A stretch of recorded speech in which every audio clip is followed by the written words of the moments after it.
So for the second session, we are happy to have Tito. He will tell us about algebraic recognition of like regular functions. Thank you. Yeah, it's a pleasure to be here. Hello, everybody. Should I wait for the people to enter?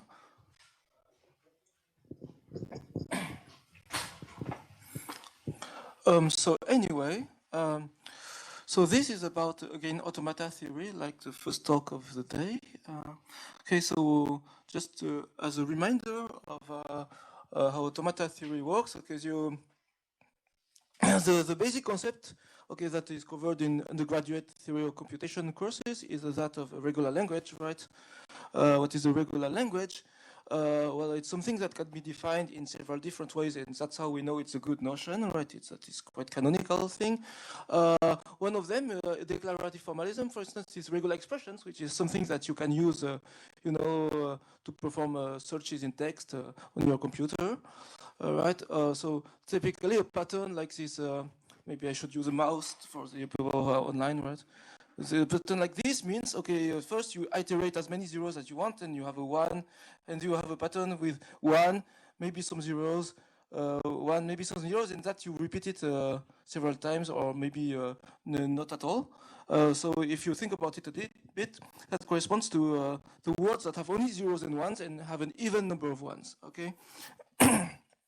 And an equivalent formalism, which is not declarative but very computational, is finite automata, so deterministic or not. So I won't give a formal definition because, as you already know by now, you know, like deterministic automata are automata over the category fin set, and non-deterministic ones are over the category fin rel, right? But more concretely, what that means is that, okay, you for deterministic thing, you start at the state. Maybe the state is called even, and you know when you read a 0, maybe you stay in the state even. When you read 1, you switch to the state odd, and then when you read 1 again, you go back to the state even, and you have finitely many states. And at the end, when you've read everything, you know, there is one accepting state which is even, so that means you are recognizing the words with an even number of ones, right? So, so the fact that you have all those formalisms of different natures that capture the same thing is nice. And maybe if you want the most concise definition, okay, for a mathematically mature audience, it's this one, the algebraic definition, which says that a language is regular if and only if it's the inverse image, okay, via a monoid morphism of some subset of a finite monoid. So okay, so here that this requires you to see this set of words of a finite alphabet, okay, as a free monoid, right? To make sense of this, what is this monoid morphism. And if you want, the idea then is that from each input word, you're going to condense it into a finite bounded amount of information. In this information, since it's a morphism, it's going to be compositional. So if you know the information for U, the information for V, you can deduce the one corresponding to U times V, so the concatenation. And then, okay, from this information, it's enough to decide whether you're in the language or not.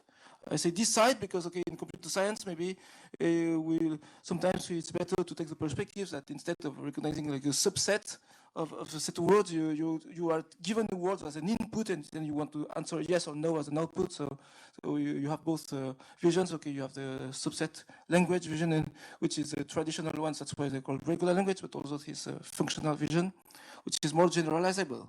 So you have this algebraic definition, which is the one we're going to take, and then lots of other things like monadic second-order logic, for instance, in the declarative formalism. I don't know, there are actually, for people who like programming language theory, there's a nice characterization of regular languages in the simply typed lambda calculus.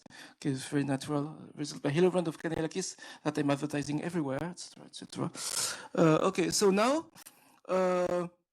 Okay, let's focus a bit more on this. Okay, and instead of formulating it using languages, now I can formulate it using decision problems too. Is this way? Okay, and when I have so that means that I'm factoring the arrow from input words to yes no through some finite monoid, and it requires that the first function here is a morphism. of monoids, and then the second function can be anything. It lives in set. Okay, when you have this pattern, you say that, okay, for a language L, you say that the monoid M recognizes the language L. So this is what the algebraic recognition part of my title is about.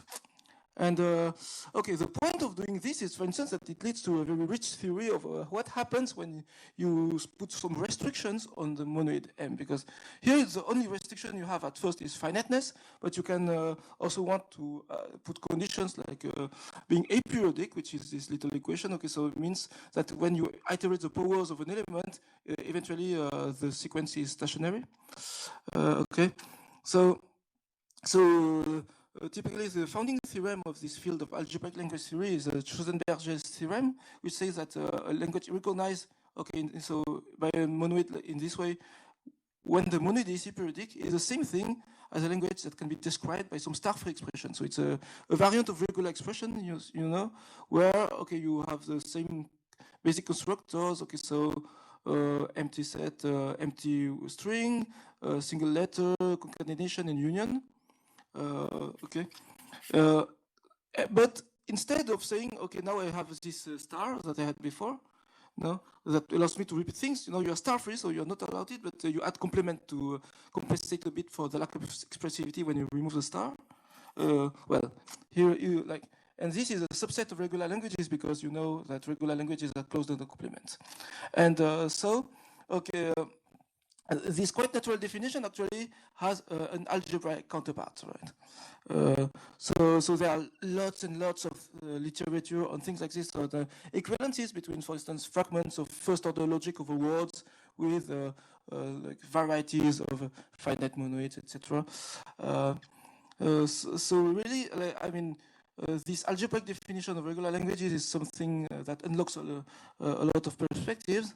And okay, maybe as a digression, before moving on, I'm going to continue talking for a little bit about regular languages, and I just want to move from monoids to semigroups. So what's a semigroup?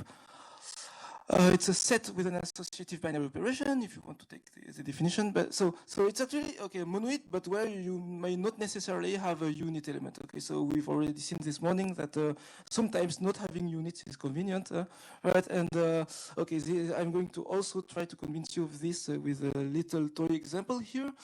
Okay, so for instance, we come back to this notion of aperiodicity, which has nothing to do with the rest of the talk, but I put it here for general cultural interest. Okay, this notion of aperiodicity that corresponds to star-free languages. Okay, so it still works the same way for when you recognize things by semigroup morphisms instead of monoid morphisms. Okay, so I mean, the free monoid is a semigroup, so you are allowed to do that, right? And okay, so here you get regular languages with finite semigroups. Here you get star-free languages with aperiodic semigroups. Aperiodic meaning here that that you have the same equation that you had before, but instead you start the exponents at n equals 1 because x to the power 0 has no meaning anymore. But anyway, the convenience of semigroups is that you can say that a finite semigroup is aperiodic if none of its non-trivial sub-semigroups are groups. If you think a bit for a bit, okay, so if you have a non-trivial cycle of powers, you know, well, in the cycle has length n, then you can embed a copy of a z modulo n into your semigroup as a sub-semigroup, but not as a sub-monoid. So really the good notion here is sub-semigroup. So that's one case where forgetting about units is nice, basically. And okay, so you might say, okay, who cares about this alternative characterization? But I mean, conceptually, it's the nicer one for aperiodicity, I would say, because you have this thing, very powerful theorem from algebraic language theory called the Cronrod's decomposition that says that every finite semigroup is built from, in some sense, groups and aperiodic semigroups. So you want to say that aperiodic semigroups are the opposite of groups, and this is what this characterization tells you, and then everything else is built from these two opposites, in some sense. Okay. Okay. So now that I've introduced this notion of semigroup, let me move on to the part where I talk about regular functions, right? Which was the second half of my title. so we have this rich theory of recognition of regular languages by finite semigroups. What about functions now? That means I'm still taking these perspectives that I'm taking input words to something, but instead of just a Boolean, right, yes or no, I would like to take an input word to an output word, for instance, or maybe in some cases an input read or an output read, but whatever. Let's say with words here. So now I started the talk by saying that regular languages were a very robust notion because you had all these converging definitions, and here it will not be the case anymore for functions, because if you take some automaton model and you put some output facilities into it, you know, then maybe for two models that were equivalent for languages, they are not equivalent anymore for functions. So typically the sequential functions, okay, are functions computed by deterministic finite transducers. The rational functions are computed by non-deterministic finite transducers, and you don't have a determinization theorem in this setting. So really, rationals are strictly bigger than sequentials. And then, okay, you have lots of other classes. For instance, the trendy new topic is called polyregular functions. But okay, so you have all these this diversity of a transducer theory, but they still behave nicely in some ways. And for instance, a sanity check that tells you are still in the world of finite state computation. In some sense, you're not going too far above regular languages. Is that these functions computed by transducers, automata with outputs, they tend to preserve regular languages by inverse image, to reflect regular languages, if you want. So now I'm going to focus on something called regular functions, okay, which were in my title. So they have several equivalent definitions, so that makes them one of the more robust, if you know, points in the landscape of transducers, right? Because even though there has this fragmentation between equivalent recognizers of languages that become non-equivalent recognizers of functions, at the end you still have some points in the landscape of functions that are nice mathematical objects. And okay, so there are many equivalent definitions, but they are always a bit heavyweight. I mean, when you define what is a finite automaton, you have to say it's a 5-tuple with blah blah blah, and there was no, but the monoid definition is much shorter, right? The recognition by monoids or by semigroups. And so the contribution of this work is to provide a concise algebraic definition of regular functions. And this uses a bit of category theory, but just a little bit. The most complicated notion is natural transformations, right? So to show you, okay, one of these definitions of regular functions is two-way transducers. I'm just showing you this to give you an example. Okay, don't try to focus too much on the fine details of the model, but anyway, the principle is that you see you have an automaton here, except that, okay, not only does it read input letters, it also outputs some output letters, and then it has some direction of the state which tell you, do you go to the left or to the right after this transition? So what's going to happen here, we want to compute this function which takes a list of words, okay, represented as a single word with a distinguished separator letter, and then each of the subwords is going to concatenate it with its reverse. So how do we do that? We first start moving ahead and copying the input on the output type, and then we reach a separator, and here we make a transition to a new state that tells us we go back. But, oh wait, no. It tells us we go back like this, okay? And now we reach the start of input marker, and that tells us, okay, we need to go ahead to find the next word, which is here. So we copy it forward, and then we copy it backward, and then we skip to go ahead to the next subword, etc., etc. Okay. So you know, a function like this is not so obvious that it preserves the regular languages by inverse image, but it does. Okay. And then, okay, another example, maybe here I simplified a bit the function to, but it's the same idea as before. Here I'm going to show you another thing which is called string transducers, which consists now of finite automata, but the usual kind, the one-way left to right kind, plus some string-valued registers. So those are x and y here, initialized at the value of the empty word. And what do I do now? I start reading my first input letter, I copy, etc. And every time I read a new letter, right, I append it at the right of the register X. No, at the left of the register X, so I store the reverse. And then when I reach the separator, there's a specific transition which tells me, okay, put X into Y and add a separator in the output. Now, now after that, I will read a regular letter which I append at the left of X, and then I append this new C at the left of X, etc., etc. And now again, I reach a separator, so I put X at the right of Y, and then I put separator, etc., etc. And then at the end, okay, I have some value inside X, I have some value inside Y, and have a specification of how to combine them to produce your output. So here, okay, I have hidden the state because it's actually a single state. But in general, you know, the control flow is controlled by a finite state device, so a deterministic finite automaton. So, okay, there is something I didn't tell you yet about how to get regular functions, which is that you need to have a condition on what you are allowed to do in the transitions. The condition is called copylessness. Okay. What does that mean? It means that okay, I can make two copies of X to produce the new values if you want. So here, if you take this transition that you perform when you read an A, you know that you see that in this column there is a single X, and here you read the transition that you perform when you read the separator. It's the same. There is a single Y in this column on the right and a single X. Okay. So, okay. So, copyless means you don't do copies of register during the computation, and if you put this restriction, you get exactly the same functions as the two-way transducer before. Okay, so regular functions.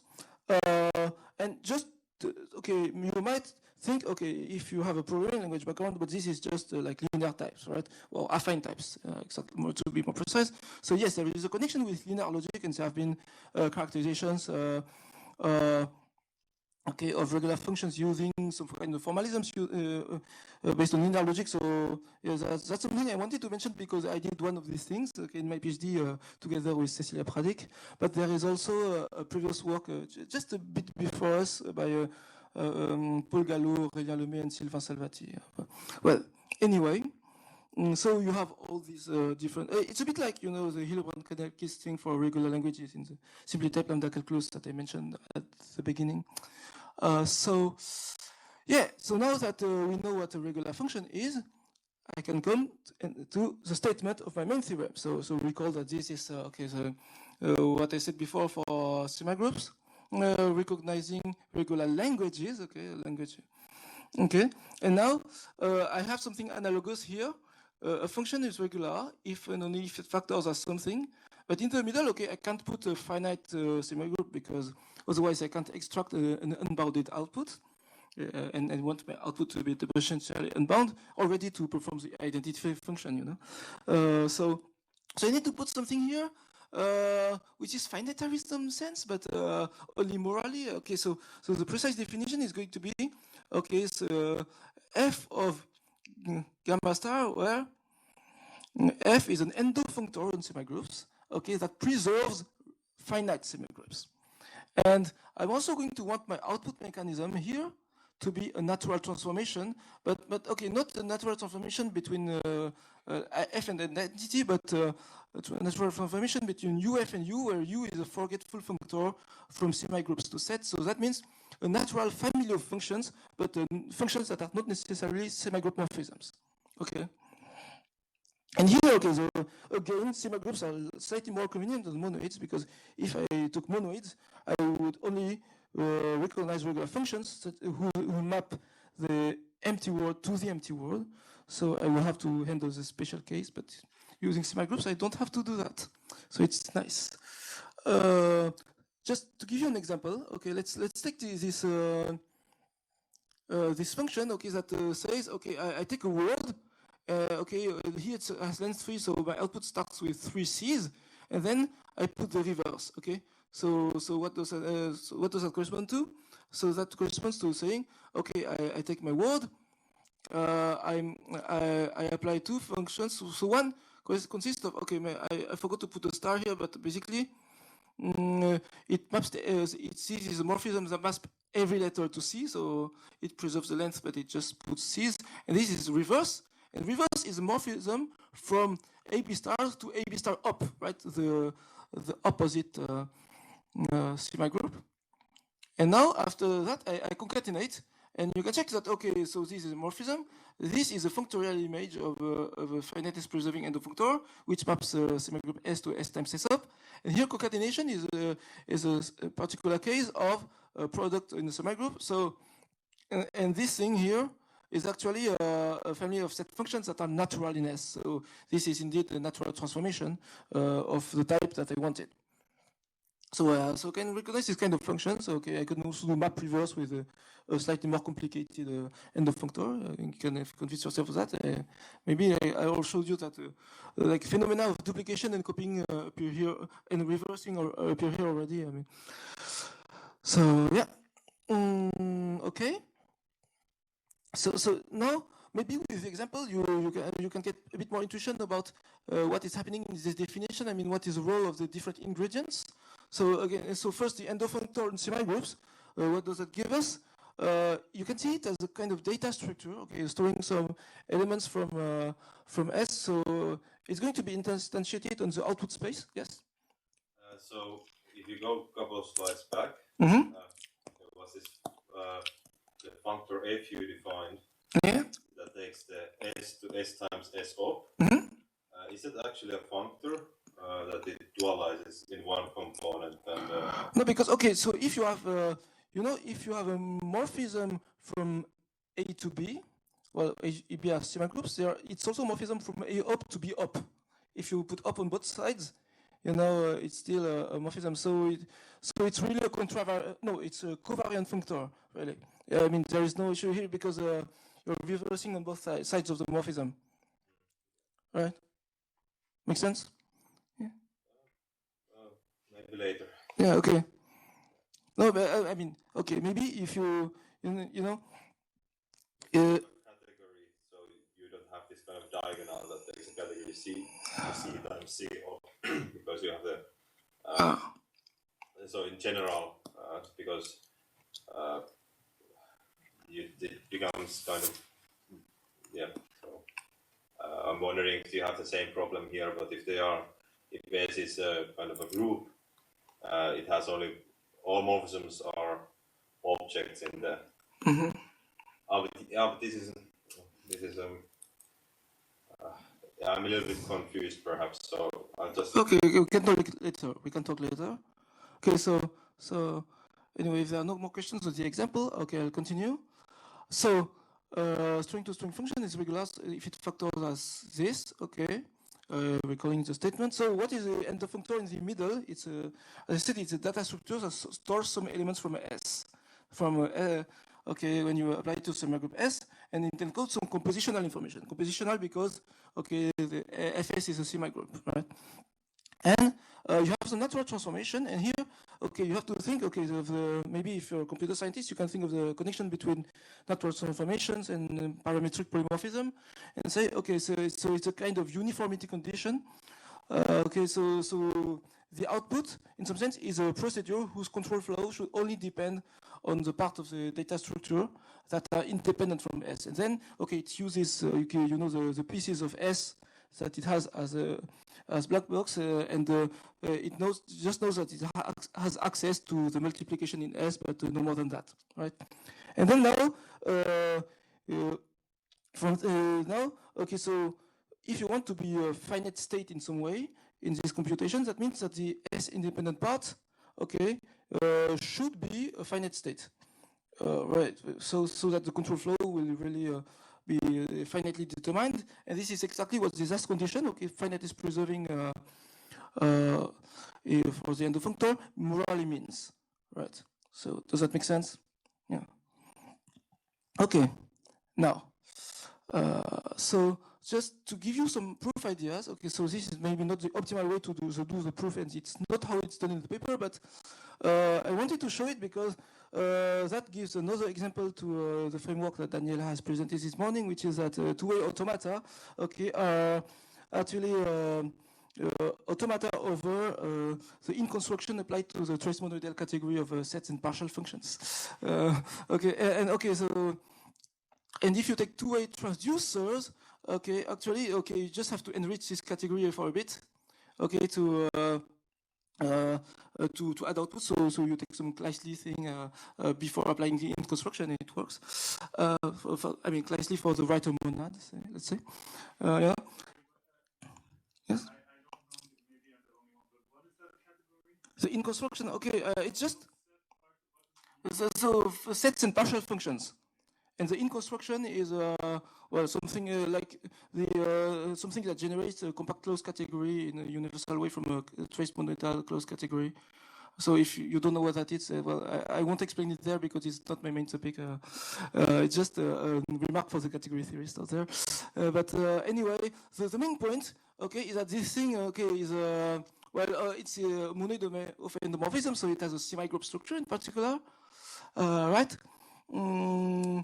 Okay, which is illustrated in this diagram. So if you have a behavior that says, okay, when I'm in state Q1, I go to state Q1 by outputting AAB, and in state Q2, I move left to state Q3 by outputting BB, and then you have another behavior like this. So you can compose them by following the paths, basically. So an execution of a transducer over this input factor is going to go like AAB, then A, then BBB. So that corresponds to what you have there. Okay. So that is for, so you get this infinite monoid of behaviors of the transducer, but then if you forget the labels, you get the you get the monoid of behaviors of the underlying two-way automaton, which now is finite.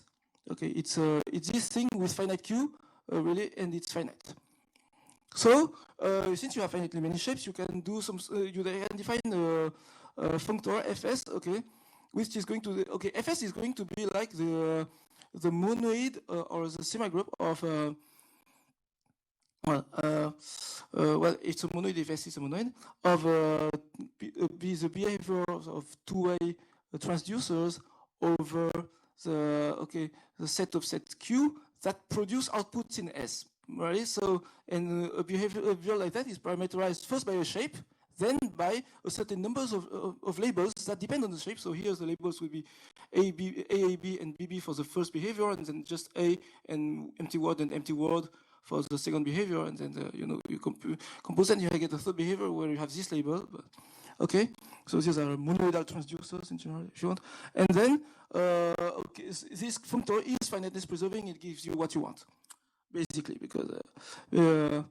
And the actual proof in the paper is not this one. It uses the same phenomenon for string transducers, the other model, because the other model also admits some finitary-ish monoids of behavior that are just where you just have finitely many labels.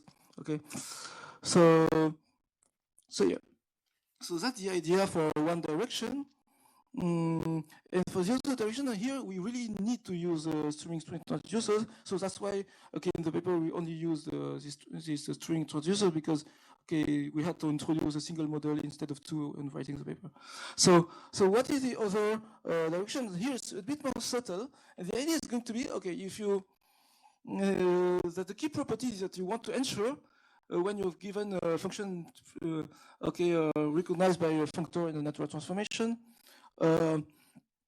You want to make sure that for every UV, so U is going to be an output prefix and UV an output suffix, the parts of the output F of UV that are caused by the input prefix U, so that's not very formal for now, but you'll see what it means.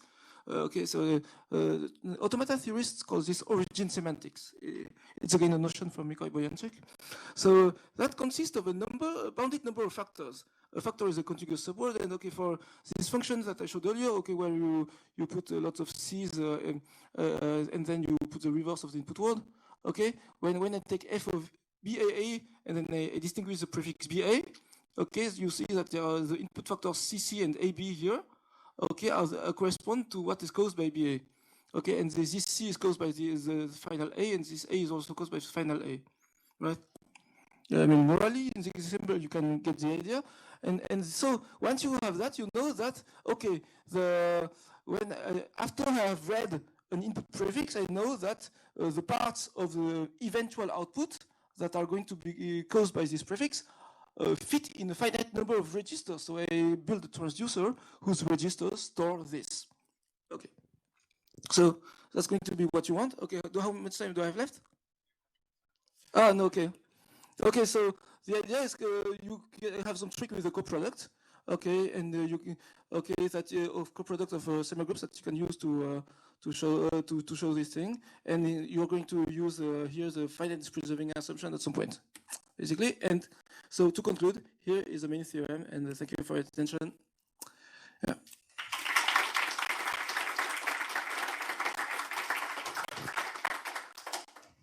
We will have time for just one real quick question.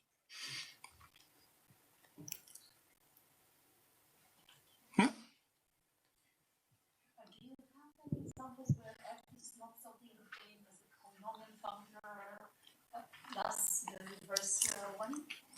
The question is, do I have an example where f is not something? I mean, in all concrete cases, I know that I can. Well, the problem is that there is a transition in one direction that builds polynomial functors. So I know that polynomial ones are complete. So I mean, and that what comes to mind like intuitively. So I don't really have another example on hand right now, but sadly. Okay. Well, thanks again.